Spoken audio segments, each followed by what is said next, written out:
Bonjour à vous, bienvenue dans cette nouvelle vidéo, je suis Gladys et aujourd'hui je vous propose de vous parler de mon retour d'expérience d'une formation au clair ressenti. Donc je vous ai parlé dans une vidéo il y a quelque temps sur ma formation en géobiologie et donc je vous avais dit qu'on utilisait souvent des outils, le pendule ou les baguettes, mais qu'on pouvait aussi utiliser ses mains. Et en fait, pendant la formation, donc avec mon beau-frère, on avait une des participantes qui n'utilisait rien d'autre que ses mains, et donc on la voyait faire ces mouvements comme ça pour sentir où se trouvaient certaines zones qu'on avait à chercher pendant les exercices. Et du coup, ça piquait notre curiosité. On est allé la voir, on lui a demandé un peu ce qu'elle faisait, où elle avait appris à le faire. Et donc, elle nous a expliqué que, pas loin de où on était à faire le stage, il y avait quelqu'un qui proposait donc une formation pour pouvoir développer son clair ressenti, donc développer sa connexion au ressenti dans les mains. Et du coup, ça nous avait vraiment interpellés tous les deux avec mon beau-frère. Et on avait pris les renseignements auprès donc de la personne qui avait formé cette participante. Et on a eu de la chance puisqu'on a trouvé une date en commun avec mon beau-frère pour pouvoir participer à un stage avec cette formatrice. Au final, il s'est trouvé qu'elle avait conservé la date, même si finalement on n'était que tous les deux. Donc on s'est retrouvés presque en formation VIP, tous les deux. Alors de mémoire, il me semble que c'était sur 2 jours, et peut-être même plus, mais je crois donc que c'était quand même peut-être pas plus de 2 jours. Et donc pendant ces 2 jours, on avait des parties théoriques où la personne nous expliquait vraiment ce qu'était le clair ressenti, où on avait des formes de protocoles à faire pour ouvrir les canaux, pour pouvoir ouvrir le ressenti. Et puis on avait ensuite des mises en pratique avec différents exercices assez inattendus, pas forcément que au niveau du clair ressenti, mais pour vraiment être en connexion avec son intuition aussi, ce qu'on peut avoir comme information, sans passer par l'analyse de l'intellect ou ce qu'on appelle aussi régulièrement maintenant le mental. Par exemple, parmi ces exercices, on avait eu donc c'était en Bretagne, et il y avait je sais plus quelle rivière qui passait dans la ville où on était. Et donc l'idée, c'était de faire en fait de se déplacer les yeux bandés sur le chemin au bord de la rivière. Donc c'était peut-être comme le canal de Nantes à Brest, c'était peut-être pas celui-là, mais enfin en tout cas c'était bien aménagé au bord de la rivière. Et la formatrice et moi, en fait, quand moi je le faisais pas par exemple, c'était de laisser mon beau-frère marcher tout seul devant et n'intervenir que vraiment s'il risquait de tomber dans l'eau. Et c'était vraiment pas évident de se rendre compte qu'on a tendance à vouloir intervenir un petit peu trop vite pour pouvoir éviter la catastrophe, alors que finalement la personne arrive à se ressaisir. Et dans l'autre sens, quand c'est moi qui ai fait les yeux bandés, c'est vrai que c'était pas évident parce qu'on perd vite ses repères quand on n'a plus bien sûr le côté visuel. Et j'avais un peu triché parce que il y avait en fait une différence entre le côté où il y avait de l'herbe et le côté où il y avait le chemin. Et donc en fait moi j'essayais d'aligner mes pas entre l'herbe, le ressenti de l'herbe et le ressenti du chemin, ce qui fait que j'avais réussi à tenir à peu près droit quand même et assez loin de l'eau. Et je lui ai dit ça qu'après à la formatrice, parce qu'elle m'a dit ah dommage, si j'avais su que tu avais récupéré pris un travers, on va dire, je t'aurais proposé un exercice un endroit où l'herbe arrêtait d'être là, en fait, où il y avait un autre chemin qui coupait, pour voir comment j'aurais réagi. Bon, ça c'est juste une anecdote parmi tous les exercices qui ont été proposés, mais pour faire comprendre aussi ou appuyer sur le fait que les exercices allaient justement pour changer des habitudes que l'on a, puisque vraiment on est dans une société très visuelle, on appuie beaucoup de ce que l'on fait à partir de la vue, et qu'en fait sans la vue, on est au début on peut être complètement perdu, mais on a les autres sens et donc d'autres moyens de se repérer. Et c'est vrai que j'avais déjà entendu ça, que par exemple quand pour les personnes qui ne voient pas, eh bien ils savent qu'il y a une porte fermée au moins 50 cm avant, parce qu'ils sentent la chaleur qui leur revient. Et c'est vrai que je me suis rendu compte que même si j'utilise beaucoup la vue, en fait moi je le sens aussi, ça, même sans le chercher, je me rends compte que je ressens le retour de chaleur quand il y a un mur ou une porte. Par exemple, quand je me déplace dans le noir, je peux aussi le sentir. Et donc, quand j'en avais entendu parler, ça m'avait à la fois marqué, et en même temps, je m'étais rendu compte que moi aussi, en fait, je le pratiquais. Pas avec cette distance-là, hein. J'ai pas développé la finesse du ressenti à 50 cm. Donc... Parmi les exercices aussi, il y avait vraiment de sentir les différentes strates des différentes, comment on appelle ça déjà, les différents corps que l'on a autour de soi, hein, donc, ce qui constitue entre autres l'aura, dont je vous ai parlé aussi dans les photos d'aura dans une autre vidéo. Donc c'était vraiment super, parce qu'on se rendait compte qu'on pouvait ressentir. Et c'est vrai que moi, j'avais testé après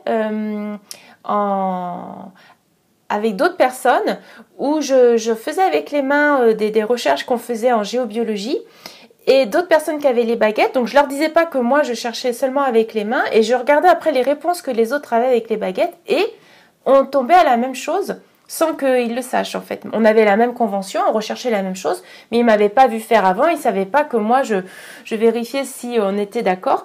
Et en fait c'est vraiment de se rendre compte à quel point on a beaucoup d'informations par le corps, mais qu'on n'est pas du tout entraîné à ça.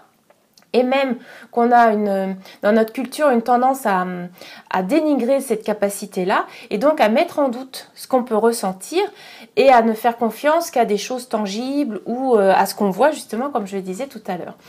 Et c'est vrai que même si ça avait été assez bluffant comme stage, je ne l'ai pas autant utilisé que j'aurais pu par la suite, même si je connais d'autres personnes qui, même sans aucune formation, savent très bien utiliser leur ressenti avec leurs mains et repérer, même trouver de l'eau, hein, je ne sais plus si je vous en avais parlé l'autre fois, mais trouver de l'eau par le ressenti avec les mains.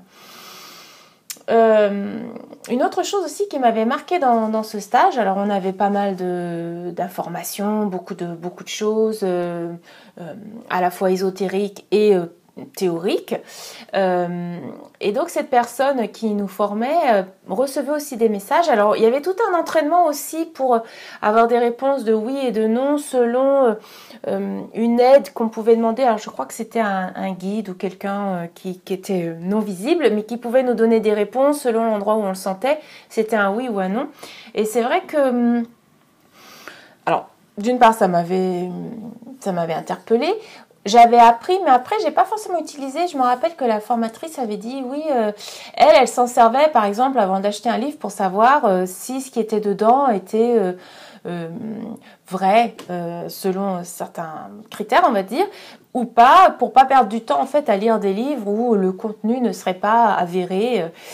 Et en fait, en ce qui me concerne, je me suis dit, pour le coup, j'utilise pas ça, parce que j'utilise mon ressenti personnel, c'est-à-dire l'appel que je peux avoir pour certains livres, et ensuite quand je le lis, ce qui me parle ou pas. En fait, le côté de savoir si c'est vrai ou pas m'intéresse pas tant que ça, parce que c'est vrai par rapport à quoi, c'est quoi le critère de savoir si c'est vrai ou pas vrai.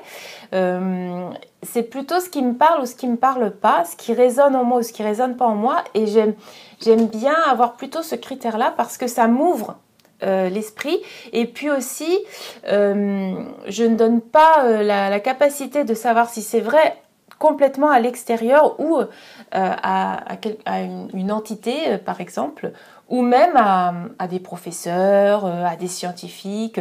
Ça m'intéresse, mais j'aime bien croiser les informations entre différentes découvertes, par exemple, mais aussi ce que moi, j'en ressens. Qu'est-ce que je me dis en entendant ça? Est-ce que pour moi, ça vibre ou pas? Et j'étoffe comme ça ma vision du monde ou ma compréhension du monde à travers ces différents champs. Donc c'est vrai que j'ai souvent repensé à ce qu'elle disait là et en fait, moi, ça me dérange pas.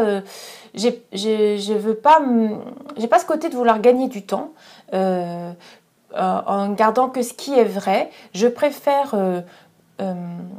choisir moi-même ce qui pour moi est vrai et ce qui n'est pas vrai, puisque en fait, si on part du principe qu'on fonctionne tous à travers un champ de croyances et qu'on choisit ses croyances, bon, de toute façon, dans ces cas-là, il n'y a rien qui soit vrai de façon univoque. Il y a forcément des biais et des points de vue. Donc, je préfère partir de ce qui, moi, m'éclaire. Et donc, même des choses que l'on sait ne pas être vraies, par exemple, aujourd'hui, moi, j'aime bien aller savoir ce qui est dit juste pour... et si c'était vrai, en fait. Aujourd'hui, on estime que c'est faux, mais si c'était vrai, certains mouvements qui font polémique aujourd'hui, moi, j'aime bien me dire, ouais, mais et s'ils avaient raison, en fait? Comment on peut réellement savoir, nous, d'où on est? Même s'il y a toutes les données scientifiques, il y a plein de choses que les scientifiques ne voient pas. Donc, moi, j'aime bien ce côté un petit peu, je ne sais pas si c'est, j'allais dire, humble ou farfelu. Vous choisirez. Il y en a certainement plein d'autres solutions pour qualifier cette façon de fonctionner. Mais enfin, voilà. Donc, le bilan, il est pour moi positif. J'ai trouvé cette formation très enrichissante. Elle m'a apporté pas mal d'éléments. Parmi ces éléments, des choses qui n'avaient pas forcément grand chose à voir avec ça, parce que la personne étant connectée, elle recevait aussi des messages, et donc par exemple elle a dit à un moment donné, et ce message s'adressait à moi, que pour les guides, tous ceux qui nous accompagnent de l'autre côté, ils aiment bien l'encens par exemple. Ils aiment bien sûr, tout ce qu'on dit, des bonnes énergies. Et ils aiment bien le chocolat. Mais elle m'avait dit aussi, et ça, attention, on arrive sur des sujets plus sensibles, mais elle m'avait dit qu'en fait, pour eux, l'urine est quelque chose de sacré. Et donc, on peut on peut en donner en offrande. Et ça, en tant que tel, c'est pas quelque chose que j'ai pratiqué. Mais par contre, ça m'a beaucoup parlé parce que j'ai eu beaucoup de problèmes de reins. J'ai été opérée quand j'étais jeune. Et du coup, il y avait un côté souffrance associé à toute cette sphère-là. Et j'avais été énormément touchée, énormément émue par son message que là, je me souviens pas très bien les mots exacts, mais je me souviens de l'impact du message qui ouvrait tout un champ où je pouvais aussi voir, ne pas voir que un champ de souffrance en fait autour de cette sphère-là et reconnaître une partie sacrée et à honorer dans ce liquide que produisait mon corps et qui avait été jusque-là un peu un problème, on va dire, à surveiller. Et là, en fait, c'était plutôt quelque chose à honorer. Donc, je vous le partage là.